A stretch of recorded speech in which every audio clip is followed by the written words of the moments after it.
We set them quite a tough brief, really. We needed a chair that could sit alongside an existing world-class portfolio. Plus also we said to them, well, it's not just one chair we want you to design, we want you to design 3 chairs. The basic question, it seems really simple, we want you to explore the opportunity to design a group of chairs that all are individually as visually appealing, and they also need to complement any other HermanMiller task chair. And then they ended it by saying, and we actually don't think that you'll be able to answer that. How do we get a chair to look right as a single unit, but also work correctly as a family? There was one visual that we produced that was of the component parts exploded in a space. There's a base, there's a cradle, there's a shell that drops into it, and then there's a pad that drops in over the top. And for me, that was the moment when I sat there thinking, we've got something that's kind of really attracted their attention. It was a big moment for us, and a big celebration for the team, because we knew we had a pathway to a successful product line. Keyn was a chair that, as we've seen things change in the marketplace, so people are becoming less fixed at their desk. We needed a chair that was flexible for the working environment. We have a very strong heritage and history in task seating, but we have very few non-task seating products. One of the things that came out of the research work is that people change their posture throughout the day and throughout a meeting. Come into a meeting with all of the devices and all the things that they bring with them and participate and collaborate. But then we all, in meetings, get bored and we move, and most chairs within the market don't allow you to do that.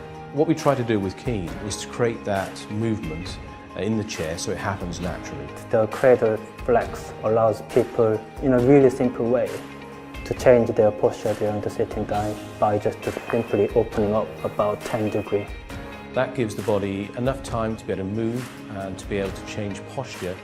Keyn is one chair with many personalities. The chair can be adapted from a very simple plastic chair with minimal upholstery that can be put into a canteen, but then can be fully polished with crafted leather upholstery and then be put into a boardroom as well. When we started to kind of analyse and develop all of the colour, material and finish strategy, we started to calculate how many different makeups of the chair there might be, and it comes out at over 250,000 possible combinations, which is mind-boggling.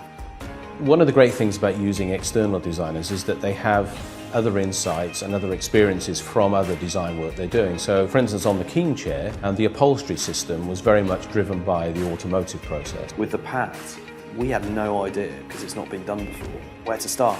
We went back to our automotive roots and connections, and we started working with people that we knew and trusted and challenged them because they'd not done something like this before. I'm trying to think, how do we bring that quality to the product but actually do it in a new way using new modern techniques? With Richard and Julie, they were here one afternoon. Essentially it's like, well, what if we did this? What if we did that? We went through so many different directions for this pad, and then everyone brought their knowledge, expertise. It's a really good example of crafting something together. You can look at that industrial craft across the whole product.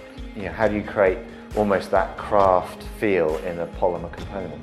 I think that's probably a more interesting challenge than the upholstery almost.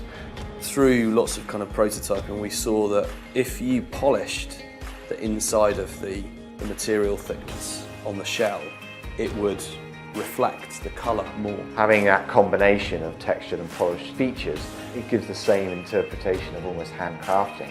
It's got a very distinct aesthetic, but when you put it in any HermanMiller environment, it doesn't matter which environment, which setting and with which product, it complements but retains its own identity. For me, that's the biggest success story of this project. What we've got is a combination of a very creative agency, a great design agency, plus also working with someone like HermanMiller that's driven by people-centered design. The end result is testament to the quality, strength and depth of that team.